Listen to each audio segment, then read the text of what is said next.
جب موتا کے حاکم شرحبیل غسانی کو ملی، اس نے مقابلے کے لیے ایک لشکر جمع کرنا شروع کر دیا اور اس کے علاوہ ہرقل بادشاہ سے بھی مدد مانگی۔ ہرقل نے بہت بڑی تعداد میں لشکر بھیج دیا۔ ہرقل نے شرحبیل کی مدد کے لیے جو لشکر بھیجا تھا، اس میں قبائل عرب کے مشرکین بھی بڑی تعداد میں شامل تھے۔ جب دشمنوں کا لشکر اکٹھا ہوا تو ان کی تعداد 1,00,000 سے بھی زیادہ ہو گئی۔ صرف 3,000 مجاہدین اسلام کے سامنے رومیوں کا 1,00,000 کا لشکر مقابلہ کرنے آ پہنچا تھا۔ جب لشکر اسلام میں دشمنوں کی کثرت کی خبر آئی تو مسلمانوں نے آپس میں مشورہ کیا کہ اس کی اطلاع فوراً حضور اقدس صلی اللہ علیہ وسلم کو ہونی چاہیے تاکہ وہ ہماری مدد کے لیے مزید لشکر بھیجیں یا ہمیں واپس بلا لیں۔ بظاہر اسلامی لشکر میں تھوڑی تشویش اور گھبراہٹ پھیلی تھی۔ یہ دیکھ کر حضرت عبداللہ بن رواحہ جو بارگاہ رسالت کے مقرب اور مقبول شاعر تھے، انہوں نے مجاہدین کو مخاطب کر کے فرمایا کہ اے توحید و رسالت کے متوالو، کیا تم اس چیز سے گھبراتے ہو جس کی خواہش اور تمنا میں ہم اپنے گھروں سے نکلے ہیں، یعنی اللہ کی راہ میں موت؟ یاد رکھو، ہم 2 خوبیوں سے ہرگز خالی نہیں، یا تو ہم فتح مند ہو کر غالب آ کر اپنی مراد پائیں گے یا شہادت حاصل کر کے جنت میں اپنے ساتھیوں سے مل جائیں گے جو ہم سے پہلے شہادت کا مرتبہ حاصل کر چکے ہیں۔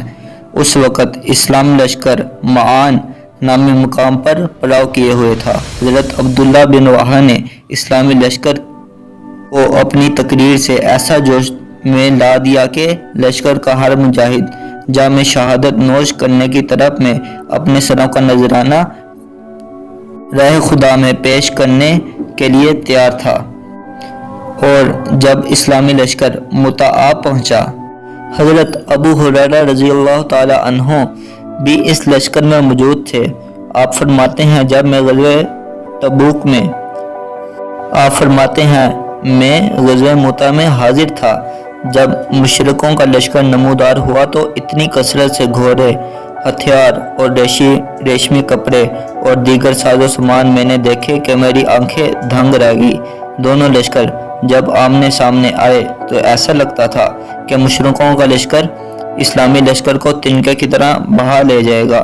بہرحال صفیں سیدھی ہوئی اور اسلامی لشکر کی طرف سے حضرت زید بن حارث علم لہراتے ہوئے جب میدان جنگ میں آئے تو آپ کی شجاعت اور دلیری ایسی تھی کہ آپ کی تلوار بجلی کی طرح گھومتی تھی اور دشمن کے جسم سے سر کو ایک آن میں جدا کر دیتی تھی۔ دشمنوں میں اتنی جرأت نہ تھی کہ آپ کے پاس آئیں اور تلوار بازی کر کے آپ کا مقابلہ کر سکیں، لہذا دشمنوں نے تیروں کی بوچھار آپ پر کر دی اور آپ کے پورے جسم کو تیروں سے چھنی کر دیا۔ حضرت زید بن حارث بہادری سے لڑتے ہوئے شہید ہو گئے۔ حضرت زید بن حارث کے شہید ہونے پر ہمارے دوسرے سردار حضرت جعفر بن ابی طالب نے علم کو پکڑ لیا اور اپنے گھوڑے سے اتر کر پیدل لڑنے لگے۔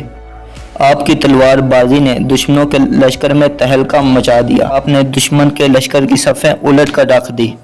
کسی بھی دشمن میں اتنی ہمت نہ تھی کہ اکیلا آ کر آپ سے لڑ سکے، تو دشمن اکٹھا ہو کے آپ پہ حملہ آور ہوئے۔ اس طریقے سے آپ کا دائنا ہاتھ کٹ کر جسم سے الگ ہو گیا۔ آپ نے علم کو بائیں ہاتھ میں تھام لیا اور پھر آپ کا بائنا ہاتھ بھی کٹ گیا تو اب دشمنوں کے حوصلے بڑھے اور آپ کے قریب آنے کی ہمت ہوئی۔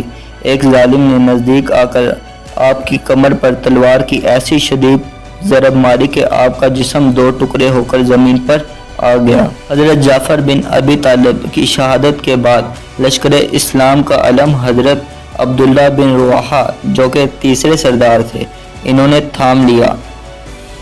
آپ اشعار پڑھتے ہوئے میدان جنگ میں مشغول قتال ہو گئے۔ آپ بلند آواز سے اشعار پڑھتے تھے جس کا مضمون یہ تھا کہ اے نفس، تو کیوں شہادت میں ذوق و شوق نہیں رکھتا اور جنت میں جانے میں کیوں دیر لگاتا ہے؟ بیان کیا جاتا ہے کہ حضرت عبداللہ بن رواحہ نے 3 دن سے کچھ نہ کھایا تھا۔ ان کے چچا زاد بھائی نے خوب اصرار کر کے تھوڑا سا گوشت کھانے کو دیا۔ انہوں نے گوشت کا ایک ٹکڑا منہ میں ڈالا اور دانتوں سے چبایا کہ اسی وقت حضرت جعفر بن ابی طالب کی شہادت کی خبر آئی۔ انہوں نے اسی لمحے گوشت کو یہ فرماتے ہوئے تھوک دیا کہ اے نفس، جعفر تو دنیا سے چلے گئے اور تو ابھی تک دنیا میں مشغول ہے۔ اے نفس، شہادت کی طرف مائل ہو جا، شہادت سے مت بھاگ، خدا کے نام پر قربان ہو جا۔ یہ کہتے ہوئے مارکے جنگ میں داخل ہوئے اور لڑتے لڑتے شہید ہو گئے۔ آپ کو یاد دلاتے چلیں کہ میدان جنگ میں آنے سے پہلے حضور صلی اللہ علیہ وسلم نے نصیحت فرمائی تھی، اگر تینوں سردار شہید ہو جائیں تو مسلمان جس کو اپنا سردار چاہیں وہ بنا لیں۔ اب تینوں سردار شہید ہو چکے تھے۔ ان کے شہید ہونے کے بعد حضرت ثابت بن احرام انصاری نے سبقت کر کے علم کو تھام لیا اور بآواز بلند پکارا کہ اے گروہ مومنین، کسی ایک کی امارت پر متفق ہو جاؤ۔ تمام نے ایک زبان کہا کہ تم ہی اس کام کو سنبھالو۔ حضرت ثابت نے جواب دیا کہ میں اس منصب کو سنبھالنے کے لائق نہیں، لہذا تمام نے حضرت خالد بن ولید کا انتخاب کیا۔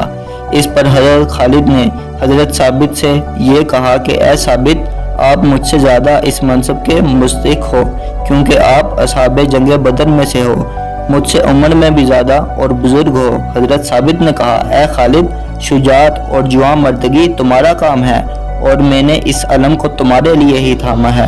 لہذا حضرت خالد بن ولید نے تمام مجاہدوں کے اسرار پر لشکر اسلام کا علم اپنے ہاتھ میں لیا اور مارکہ جنگ کو پلٹ کر رکھ دیا۔ حضرت اس وقت جنگ کا نقشہ یہ تھا کہ اسلامی لشکر پیچھے ہٹ رہا تھا اور مشرکین اپنی تمام طاقت اور قوت سے ان پر ٹوٹ پڑے تھے۔ امڑتے ہوئے سیلاب کی طرح ہزاروں کا لشکر مجاہدین کی چھوٹی سی جماعت کو اپنے گھیرے میں لیے ہوئے تھا۔ کہاں صرف 3000 پردیسی اور بے سر و سامان مجاہدوں کی مختصر فوج اور کہاں 1,00,000 مقیم اور تمام جنگی ساز و سامان سے آراستہ لشکر جرار۔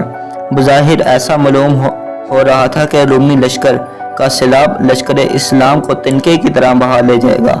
اسلامی لشکر کے اہم شہ سوار ایک کے بعد دوسرا شہید ہو رہا تھا۔ مشرکین کے حوصلے بڑھ رہے تھے۔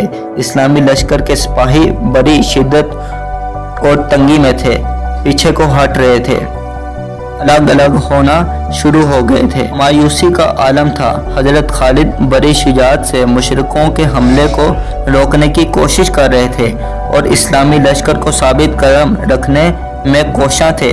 اسی وقت حضرت قطنہ بن عامر رضی اللہ تعالی عنہ نے بآواز بلند پکارا کہ اے گروہ مسلمین، جنگ کرتے ہوئے مر جانا فرار ہونے سے بہتر ہے۔ اس للکار نے اسلامی لشکر میں ایک نیا جوش اور حوصلہ پیدا کر دیا اور سب ایک مرتبہ پھر یکبارگی سے حملہ کیا۔ حضرت خالد نے اس نازک وقت میں اسلامی لشکر کے ڈگمگاتے ہوئے قدموں کو سنبھالا اور سب نے متحد ہو کر جوابی حملہ کرنا شروع کر دیا۔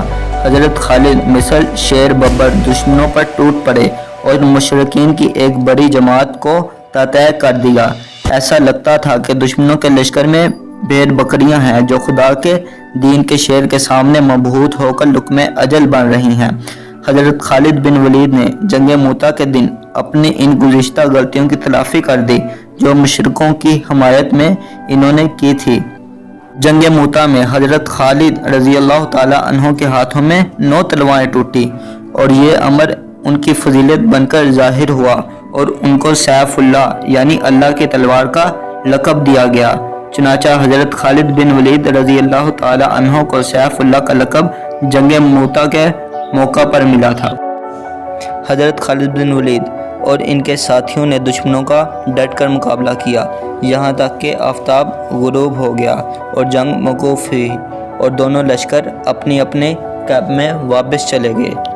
دوسرے دن جب صبح ہوئی تو حضرت خالد نے علم اٹھایا اور لشکر کو میدان میں اتارا۔ اس دن حضرت خالد بن ولید نے جوش کے ساتھ ساتھ ہوش کا کام کیا اور صفوں کی ترتیب میں ایسی تبدیلی کر دی کہ دشمن حیرت زدہ رہ گئے۔ کل جو لوگ دائیں جانب پر تھے ان کو بائیں جانب پر کر دیا اور جو بائیں جانب پر تھے ان کو دائیں جانب پر کر دیا۔ ایسے ہی آگے والے لوگوں کو پیچھے کر دیا اور پیچھے والے لوگوں کو آگے کر دیا تاکہ دشمن کو ایسا لگے کہ ان کی مدد کرنے دوسرے لوگ آ پہنچے ہیں۔ اور ایسا ہی ہوا۔ دشمنوں نے یہ گمان کیا کہ آج اسلامی لشکر کی امداد کرنے کے لیے دوسرا لشکر آ پہنچا ہے، اور ان کے دلوں میں خوف اور دہشت بیٹھ گئی۔ جب جنگ شروع ہوئی تو نتیجہ یہ ہوا کہ ان کے قدم اکھڑ گئے اور پیٹ دگا کر راہ فرار اختیار کی۔ حضرت خالد نے دشمن کے مفرور لشکر کا تعاقب کیا اور کثیر تعداد میں مشرکوں کو طے کر کے دلیری اور مردانگی کا حق ادا کر دیا، یہاں تک کہ اللہ تعالیٰ نے ان کے ہاتھوں پر مسلمانوں کو فتح اور نصرت سے نوازا اور پرچم اسلام کی سربلندی کی، اور پرچم اسلام سربلند رہا۔ یہ تھی ہماری آج کی ایپیسوڈ۔ اس ویڈیو کو لائک کریں اور شیئر کرنا مت بھولیں، اور کمنٹ کر کے بتائیں کہ آپ کو ہماری یہ ویڈیو کیسی لگی۔ اگر آپ نے ابھی تک ہمارے اس چینل کو سبسکرائب نہیں کیا تو سبسکرائب کر لیجئے اور بیل کے آئیکن کو دبا کر آل